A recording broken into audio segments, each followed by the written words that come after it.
सभी को नमस्कार, सभी बच्चों को मेरा प्यार और बहुत-बहुत आशीर्वाद। इस चैप्टर के पहले पार्ट में हमने इस कविता को समझा था, इसकी व्याख्या करी थी, आप लोग सब समझ ही गए होंगे। इसके बाद इस वीडियो में हम लोग इस स्वदेश कविता का जो लेखन कार्य है, वो समझेंगे और वो करने का प्रयास करेंगे। तो सबसे पहले इसमें करना क्या है, मेरी समझ से, ये जो है मेरी समझ से हेडिंग डालना और उसके बाद ये जो मल्टीपल चॉइस क्वेश्चन है, इनको आपको करना है। मैंने पहले से निशान लगा के रखे हैं, देखिए। वह हृदय नहीं है पत्थर है, इस पंक्ति में हृदय के पत्थर होने से क्या तात्पर्य है? अब ये देखिए, वास्तव में हृदय ऐसा तो है नहीं, हमारा जो हृदय है वो पत्थर का हो जाएगा। भाई हृदय तो मांसपेशियों का होता है, तो वो पत्थर का तो नहीं हो जाएगा रियल में। इसका मतलब ये है, हृदय के पत्थर होने से मतलब ये है संवेदनहीनता, यानी हृदय में कोई भाव नहीं रहेंगे, वो पत्थर के समान हो जाएगा, पत्थर बिल्कुल पत्थर में कन्वर्ट नहीं हो जाता है। तो इसका सही उत्तर क्या होगा? संवेदनहीनता। निम्नलिखित में से कौन सा विषय इस कविता का मुख्य भाग है? तो अब देखिए, इसमें एक कविता, अगर पूरी कविता हम लोग पढ़ेंगे तो किस विषय के लिए है? यह है देश के प्रति प्रेम, ये इसका सही उत्तर है। तीसरा देखिए, हम हैं जिसके राजा रानी, इस पंक्ति में हम शब्द किसके लिए आया है? तो हम शब्द आया देश के समस्त नागरिकों के लिए। इससे आपको ये याद आता होगा, जब हम लोग भारत के संविधान की प्रस्तावना पढ़ते हैं तो उसमें लिखा होता है, पहली ही लाइन है, हम भारत के लोग, we the people of India. तो यहाँ पर भी हम देश के समस्त नागरिकों के लिए कहा गया है। कवि कहता है कि देश के हम सभी जो देश के नागरिक हैं, वही इस देश के राजा और रानी हैं, कोई अलग से राजा और रानी नहीं बनाए गए हैं। चौथा प्रश्न देखिए, कविता के अनुसार कौन सा हृदय पत्थर के समान है? तो ये बहुत आसान है, ऐसा हृदय जिसमें देश प्रेम का भाव नहीं है, उसको कवि ने पत्थर के समान बताया गया है। तो इसका जो तीसरा ऑप्शन है वो सही है। इसके बाद अगला जो प्रश्न है वो है मिलकर करें मिलान। ये जो नई पुस्तक है, इसमें चैप्टर्स कम है, लेकिन लेखन कार्य ज़्यादा है। तो मिलकर करें मिलान में क्या करेंगे हम लोग जो है इसमें जिसने साहस को छोड़ दिया वह पहुंच सकेगा पार नहीं, इसको हमें मिलाना है स्तंभ 2 से। स्तंभ 2 में देखिए इसका कौन सा अर्थ रहेगा?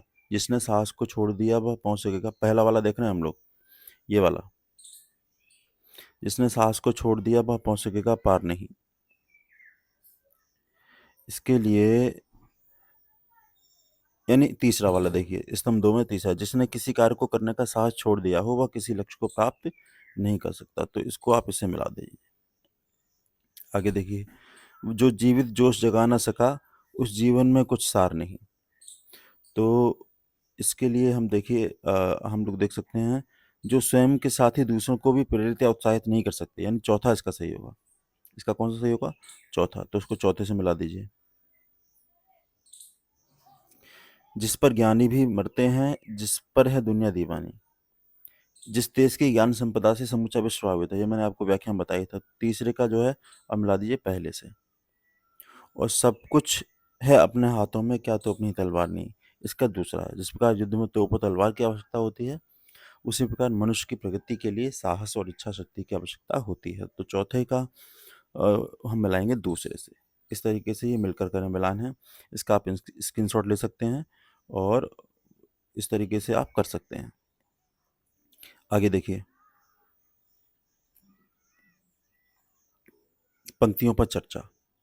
ये चर्चा, इसको लिखना नहीं है, चाहे तो इसका भावार्थ आप लिख भी सकते हैं, लेकिन लिखने की कोई आवश्यकता है नहीं। पहला यह है, निश्चित है निसंशय निश्चित है जान एक दिन जाने को, है काल दीप जलता हरदम, जल जाना है परवाने को।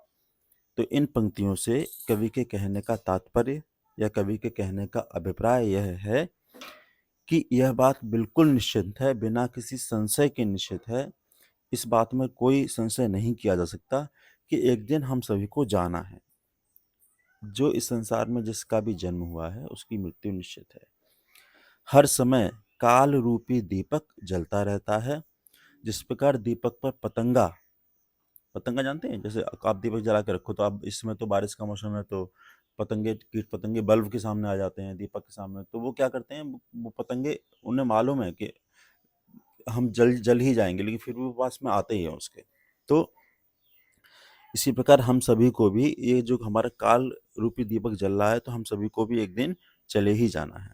तो ये हो गया इसका। दूसरा देखिए, सब कुछ है अपने हाथों में, क्या तोप नहीं तलवार नहीं, वह हृदय नहीं है पत्थर है जिसमें स्वदेश का प्यार नहीं। तो इसका भी अर्थ वही है, कवि के कहने का तात्पर्य यह है कि जिस प्रकार युद्ध में तोप और तलवार की आवश्यकता होती है, उसी प्रकार हमें यहाँ पर अपनी दृढ़ इच्छा शक्ति के बल पर ही और हमारे अंदर देश प्रेम की भावना होनी चाहिए। और ऐसा हृदय पत्थर के समान है जिसमें अपने देश के प्रति प्रेम की भावना ना हो। तीसरा देखिए, जो भरा नहीं है भावों से, बहती जिसमें रसधार नहीं, वह हृदय नहीं है पत्थर है जिसमें स्वदेश का प्यार नहीं। तो ये यही सबसे प्रसिद्ध लाइनें हैं। इनका अर्थ तो आपको समझना ही है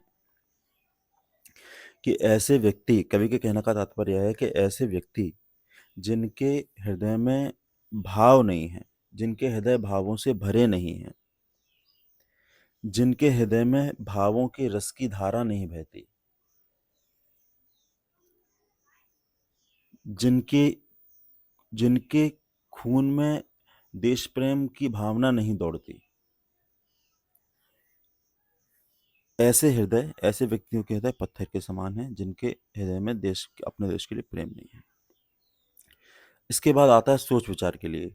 सोच विचार के लिए ये जो हैं, इसमें 4-5 क्वेश्चन हैं, इनके उत्तर आपको लिखने पड़ेंगे। इनके उत्तर भी मैंने आप लोगों के लिए लिख के रखे हैं, केवल मैं आपको बता देता हूँ, समझा देता हूँ। तो ये देखिए, पहला पहला प्रश्न है, हम हैं जिसके राजा रानी, पंक्ति में राजा रानी किसे और क्यों कहा गया है?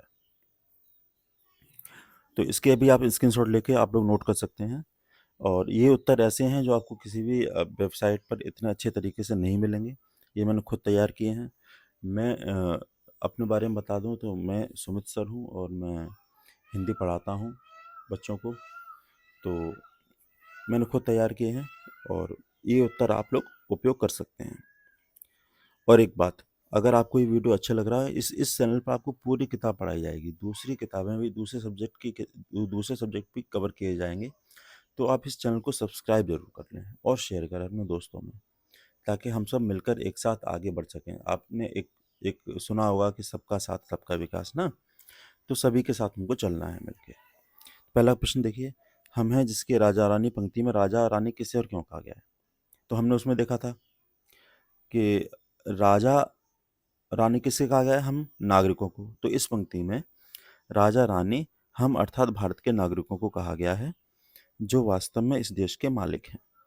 कवि का कहने का तात्पर्य यह है कि हमारे देश पर किसी राजा का अधिकार नहीं है, बल्कि हम लोग ही इसके राजा रानी हैं।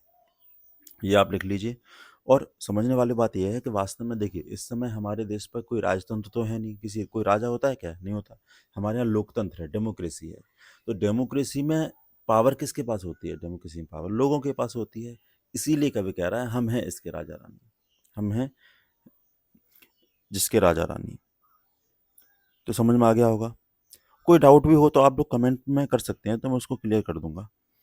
दूसरा प्रश्न देखिए, संसार संग चलने से आप क्या समझते हैं? जो व्यक्ति संसार संग नहीं चलता, संसार उसका क्यों नहीं हो पाता है?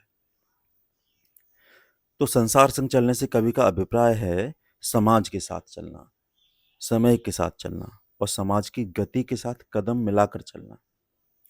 और जो व्यक्ति संसार के साथ उससे कदम से कदम मिलाकर नहीं चल पाता, संसार भी उसको छोड़ देता है, वह दुनिया से पिछड़ जाता है।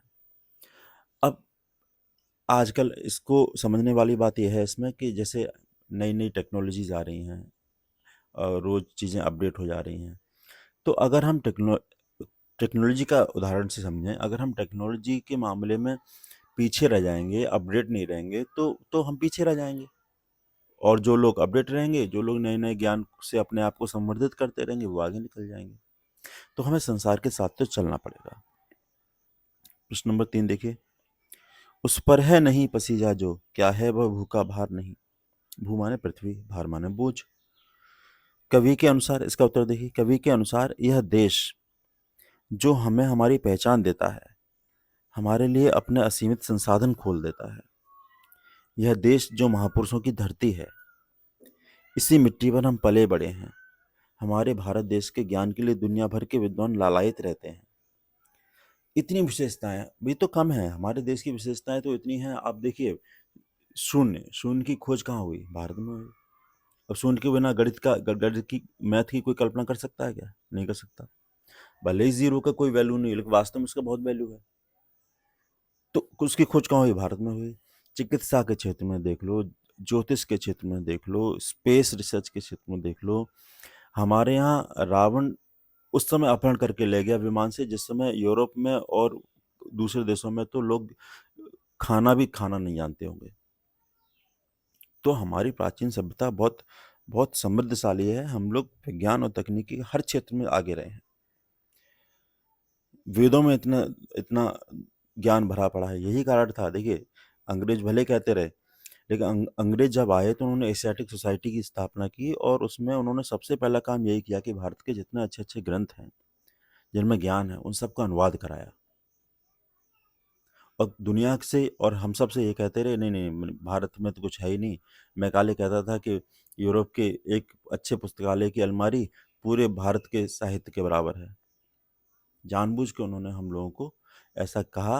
वास्तव में सच्चाई यह है कि भारत का ज्ञान पूरे विश्व में अतुलनीय है, उसकी तुलना नहीं की जा सकती। तो ये उत्तर आप लिख सकते हैं। प्रश्न नंबर 4 देखिए, इस कविता में देश प्रेम के लिए बहुत सी बातें आई हैं। आप देश प्रेम से क्या समझते हैं, बताइए। तो देश प्रेम तो हम सभी लोग जानते ही हैं, अपने देश के लिए प्रेम। प्रेम एक ऐसा भाव है जो किसी के लिए भी हो सकता है, और हर व्यक्ति के लिए माता के साथ प्रेम, पिता के साथ प्रेम, भाइयों बहनों के लिए प्रेम, देश के लिए प्रेम, समाज के लिए प्रेम, इवन हमें नॉन लिविंग थिंग के लिए प्रेम होता है। अपने घर से लोग प्रेम करते हैं, अपनी मोटरसाइकिल से लोग प्रेम करते हैं, अपनी कार से लोग प्रेम करते हैं। तो इसका उत्तर देखिए, अपने देश, अपने राष्ट्र से प्रेम करना, उसके लिए अपने हृदय में श्रद्धा भाव रखना, राष्ट्रीय प्रतीकों का सम्मान करना, अपने देश के इतिहास संस्कृति पर गर्व करना, और अपना कार्य पूरी ईमानदारी से करते हुए मन में सेवा भाव रखना ही सच्चा देश प्रेम कहलाता है। प्रश्न नंबर 5 देखिए, यह रचना एक आह्वान गीत है जो हमें देश प्रेम के लिए प्रेरित और उत्साहित करती है। इस रचना की अन्य विशेषताएं ढूंढे और लिखिए। तो एक एक विशेषता तो हमको पता है कि ये देश प्रेम के बारे में, और इस कविता में क्या कहा गया है। तो यह कविता स्वदेश देश प्रेम की बहुत ही सुंदर कविता है। इस कविता की अन्य विशेषताएं इस प्रकार हैं। यह कविता समाज और संसार के साथ चलने के लिए प्रेरित करती है। पहली बात, यह कविता साहस के महत्व को रेखांकित करती है कि बिना साहस के कोई भी लक्ष्य को आप प्राप्त नहीं कर सकते। जिसने साहस को छोड़ दिया, वो जो पंक्ति है। यह कविता स्वार्थ की जगह परमार्थ को बल देती है, अर्थात केवल अपने लिए ही नहीं सोचना है, बल्कि दूसरों के लिए भी सोचना है, दूसरों की भलाई के लिए भी कार्य करने हैं। यह कविता हमारे देश की विशेषताओं का गुणगान करती है। कितनी विशेषताएं बताई कि हमारे यहाँ खजाने हैं, खनिज पदार्थ हैं, असीमित संसाधन हैं, जल से लेके ऊंचे ऊंचे पर्वत हैं, इतनी लंबी समुद्र तटीय मैदान है, तटरेखा है। इसके अलावा कोयला, लोहे, हर चीज, पेट्रोलियम, सबके भंडार भरे पड़े हैं। सबसे इम्पोर्टेंट मानव संसाधन है। तो बहुत सारी विशेषताएं इस हमारे देश के बारे में इस कविता में बताई गई हैं। तो क्वेश्चन आंसर इस प्रकार से आप लोग इस वीडियो में देख के कर सकते हैं। स्क्रीनशॉट लेके आप लोग लिख लीजिए, और कोई डाउट हो तो आप लोग कमेंट में बता दीजिएगा, और इस चैनल को सब्सक्राइब करना ना भूलिए, ताकि मैं मोटिवेट होता रहूं आप लोगों के लिए और वीडियो बनाने के लिए। आज के लिए इतना ही। इस चैप्टर के लिए और जो लेखन कार्य बचा है उसको हम अगले पार्ट में, अगले वीडियो में कवर करेंगे। धन्यवाद।